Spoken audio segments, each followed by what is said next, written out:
In the headlines, gunmen kill 34 people in Fresh Benue IDP camp attack, as President Buhari says attackers must be found and dealt with. Fire razes buildings, destroys property worth 38.8 million naira in Kwara State. President-elect Bola Tinubu in Easter message urges love regardless of tongue, faith and tribe. And on the foreign scene, 10 killed in Kenya as truck crashes into pedestrians. Hello and welcome to Trust TV News Update. I am Ibrahim Yusuf.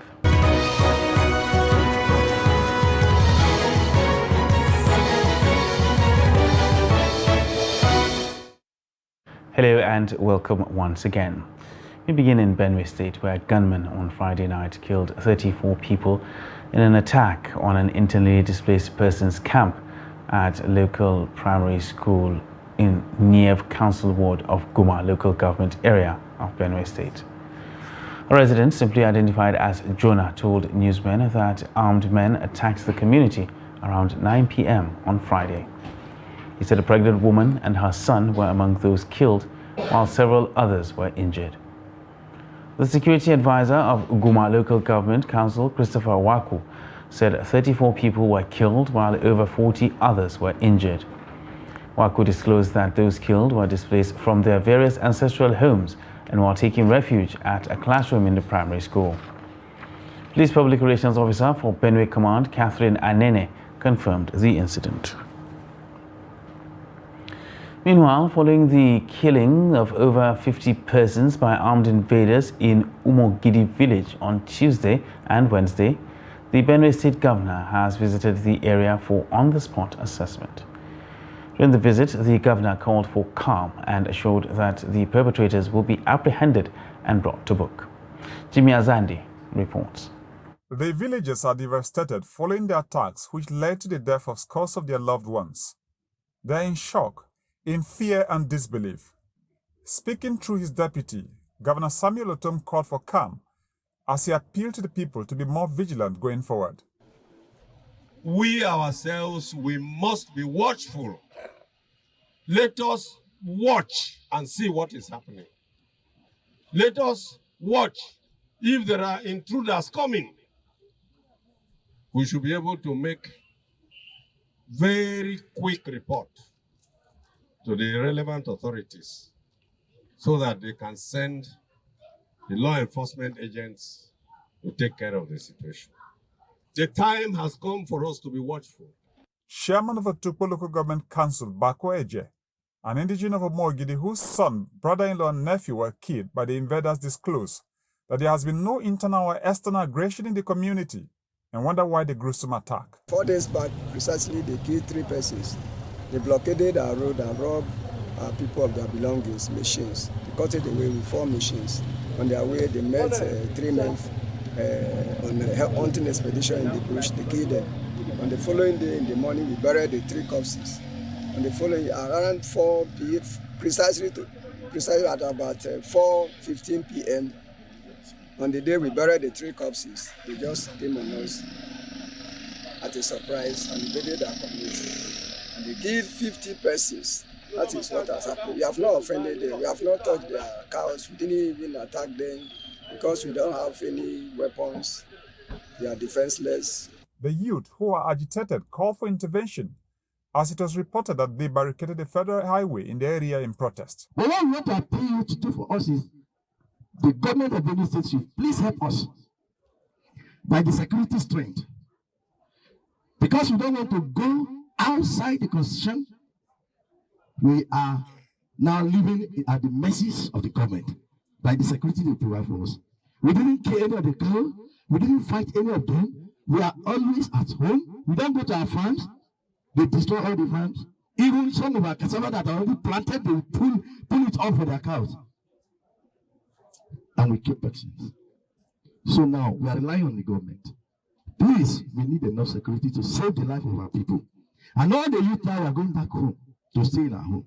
Because that is our ancestral home. And that is where we are meant to stay. And we are going to stay there. The state government delegation visited the displaced persons in Omogidi and toured areas where the killings took place. And that report was put together by Jimmy Azande. Now, President Muhammadu Buhari has condemned the recent bout of killings in Benue State, in which tens of people were killed in Umogidi community of Entekwa Adoka in Otuko local government area of the state. He has also urged all efforts to be made to end what he called extreme violence.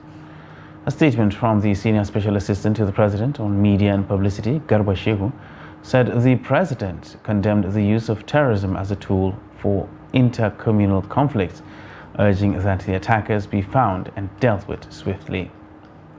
He conveyed his grief and sympathy to the families of those who lost their lives due to the attack and directed the Secret Service, the police and military commanders to enhance surveillance on every front and to immediately review the security management in the affected areas.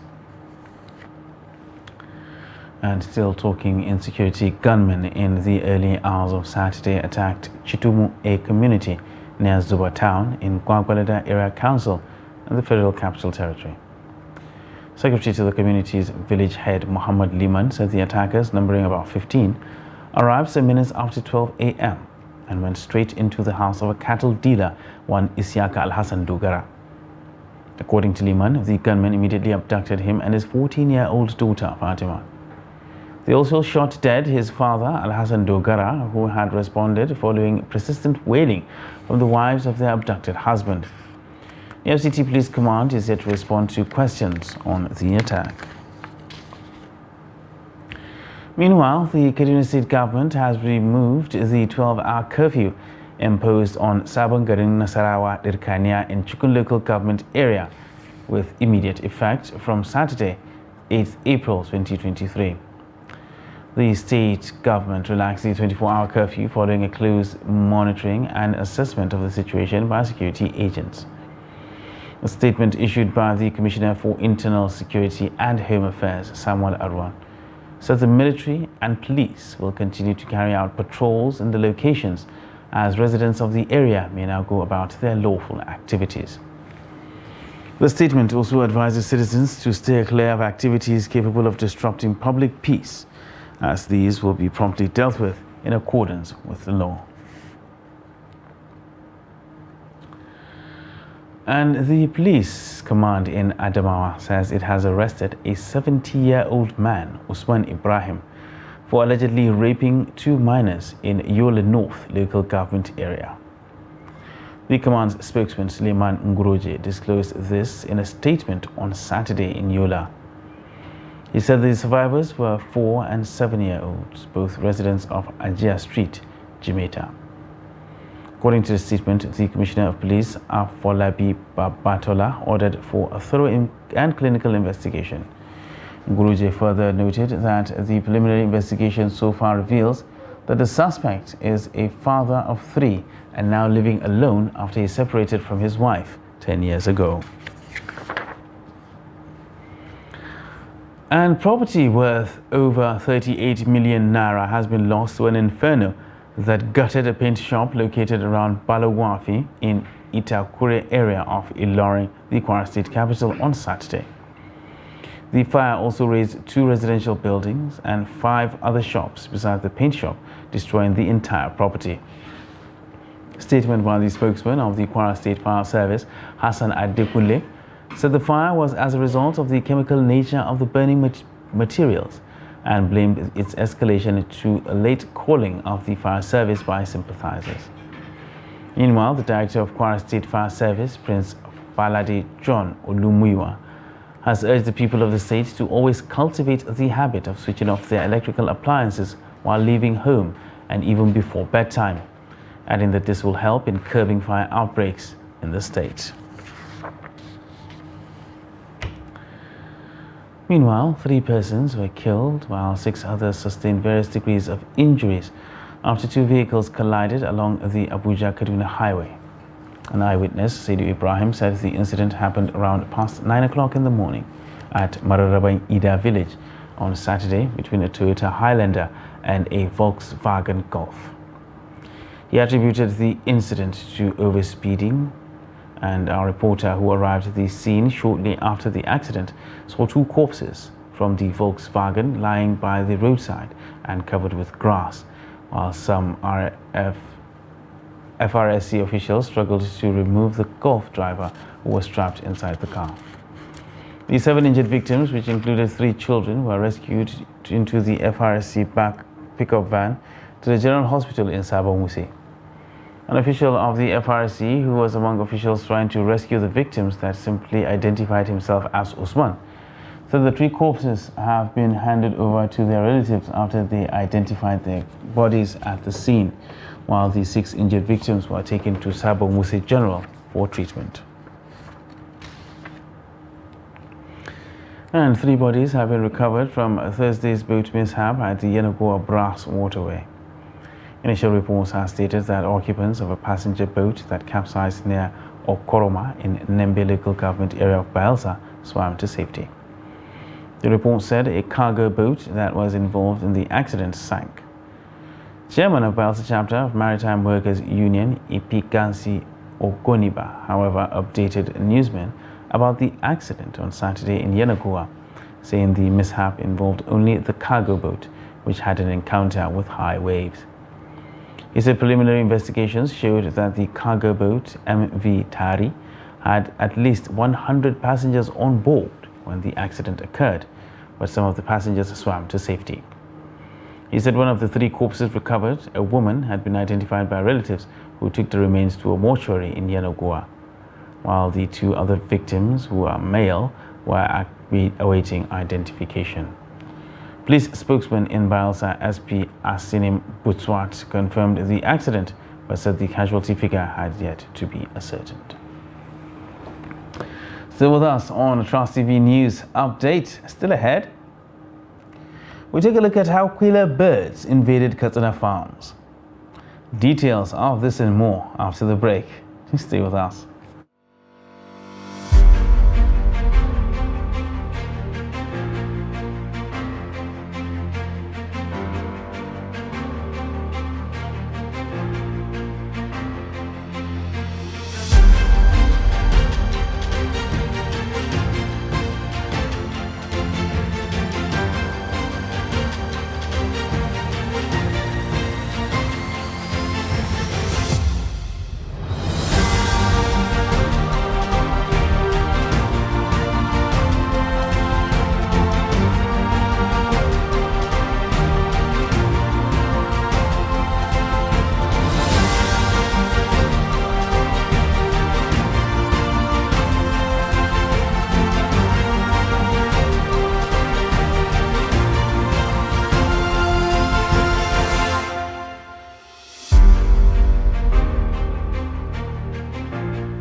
That's great.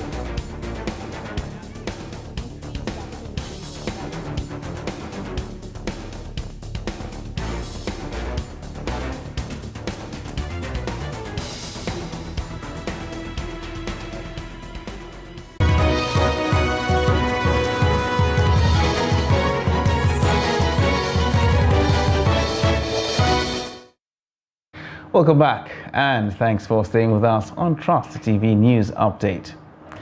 Now let's take a look at our top stories. Gunmen kill 34 people in fresh Benue IDP at camp attack, as President Buhari says attackers must be found and dealt with. And fire razes buildings, destroys property worth 38.8 million naira in Kwara. And moving on to other news, the President-elect Bola Ahmed Tinubu has urged Nigerians to reflect on the priceless sacrifice and limitless love of God for mankind as Christians celebrate Easter. He also reminded all to remember their obligation as God's children to love their neighbor regardless of tongue, faith, and tribe. In his Easter message to Nigerians, Tinubu enjoined all to imbibe the essential message of Christ's ministry and truly begin to love one another as Christ loved the church. He assured that Nigeria will make a faster progress towards the achievement of the peaceful, united, strong, progressive and prosperous country if we eschew divisive, parochial, ethnic and religious sentiments and rivalries and begin to live more harmoniously with our compatriots. And the presidential candidate of the People's Democratic Party, PDP, in the 2023 general elections, Atiku Abubakar, says ethnicity and religion are not the problems of Nigeria's development. The former vice president stated this in his message posted on his verified Facebook page on Saturday, commemorating this year's Easter. According to Atiku, Easter celebration was a time for deep reflection as it marked the sacrifice of Jesus Christ and his victory over death. Atiku urged leaders at all levels to follow the virtues of sacrifice, love and charity which define the season and come together to help all Nigerians resolve the differences that divide the nation. He said Nigerians must collectively own their problems and collectively find solutions to overcome them. Now, Quilla birds have reportedly destroyed farm produce worth hundreds of millions of naira in the last few days in Katsina. Irrigation farmers across Katsina State, especially at Ajiwa in Batagarawa, Dabiram, Rannakola in Daura, and Mai Adwa, as well as those in Dutsi, Jibia, Keita and Mashi, have all reported the presence and destruction caused by the birds. Abdullahi Yamati completes the story.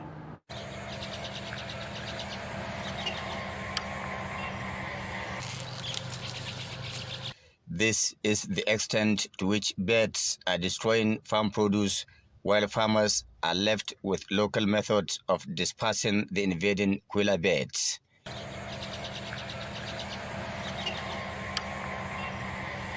Crops worst affected are maize, rice and tomatoes, with millions of naira worth of losses incurred to irrigation farming. These farms are vulnerable to alien Quilla birds because of their proximity with Niger Republic, which is less than 50 kilometers away. The Quilla birds invade farms in batches. They come in hundreds and in thousands. We need urgent intervention to reduce the impact of these birds. They have destroyed hundreds of thousands of farms. A source close to Katsina State Ministry of Agriculture confirmed the presence of the invading birds, adding that a surveillance team was dispatched to the affected areas with a view to addressing the problem. The source told Trust Television in Katsina that the State Ministry of Agriculture, in collaboration with its federal counterpart, is planning an aerial spray to reduce the impact of the Quilla birds. Stakeholders are hopeful authorities concerned will give the situation the urgent attention it deserves in order to prevent further destruction, which will negatively impact on the nation's desire to achieve food security. Abdullahi Ismayamadi, Trust Television News, Katsina. Meanwhile, the Nasarawa state government says it has taken steps to mitigate the effects of flooding, open defecation and farmers-herder clashes in the state. The Deputy Governor, Emmanuel Akabe, disclosed this during an emergency meeting with some critical stakeholders in Lafia. Abubakar Abdullahi sent in the report as presented from our studio. The meeting, held at the instance of the State Deputy Governor, Emmanuel Akabe, had in attendance the representatives of the State Commissioner of Police and heads of relevant ministries and agencies, where issues surrounding best ways to address flooding, open defecation and farmers-herders skirmishes and the state before the commencement of the rainy season were discussed, with the aim of reducing their impact on livelihoods. Addressing the meeting, the State Deputy Governor, Emmanuel Akabe, said the state is among flood-prone states, hence the need to take precautionary measures. The rains have started coming. And even though we've not had major of it yet in Nasarawa State or the part of the country, we started having rains. And we know that Nasarawa State is one of those states that are prone to flooding. And past years we've been experiencing many damaging effects of floods. And this time around we thought that we should be proactive. Earlier in his submission, Executive Secretary, State Emergency Management Agency Zakaria Alumaga, said several states, including Nasarawa, have received warnings from the National Emergency Management Agency on the likelihood of multiple floods in different locations across the country. NEMA and other agencies invited us to Abuja earlier in February and warned us that there is a likelihood that there are going to be floods twice in Nigeria this year. One will be between February and April, and then the other one is likely to be between August and October. Also speaking, the State Commissioner for Information, Yakubu Lawal, said measures have been taken to mitigate possible farmer headers crisis associated with the rainy season. On the issue of the farmers and header crisis, already a committee was also set up to also look at some of the issues surrounding farmers and headers crisis and to also submit its own report in the next 2 weeks. With this interface between stakeholders, experts in the state are of the views that if suggestions and recommendations of the meeting are implemented, issues of flooding, farmers' headers crisis, among other challenges, will be avoided. Still watching Trust TV News Update. We'll take a short break and news continues shortly. Stay with us.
Welcome back and thanks for staying with us on Trust TV News Update. Now let's take a look at the foreign scene where a truck has crashed into pedestrians and motorcycle taxis near western Kenya's border with Tanzania, killing at least 10 people and injuring 10 others. The crash in the town of Migori happened along a major highway when the driver lost control of the vehicle on Saturday. An operation to free people trapped under the truck was underway, with fears the death toll might rise, Migori Police Commander Mark Wanjala said. According to Wanjala, 2 more people were reported to have been knocked across a bridge into a river. Witnesses told local media that the truck driver honked the vehicle's horn repeatedly before the crash. The truck was carrying bags of rice towards the Isebania border, a town into neighboring Tanzania. And in sports, the Super Falcons head coach Randy Waldrum has praised his players for their overall performance in Friday night's friendly win against Haiti. The 9-time African champions defeated the North Americans 2-1 at the Emir Sports Complex.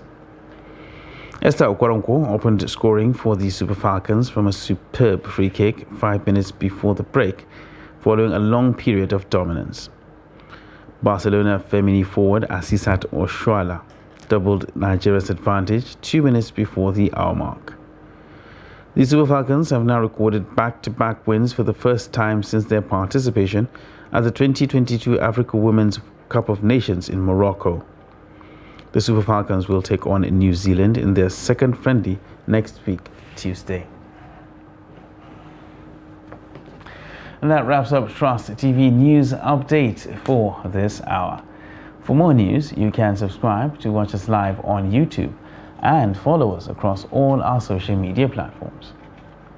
I am Ibrahim Yusuf. Thanks for watching.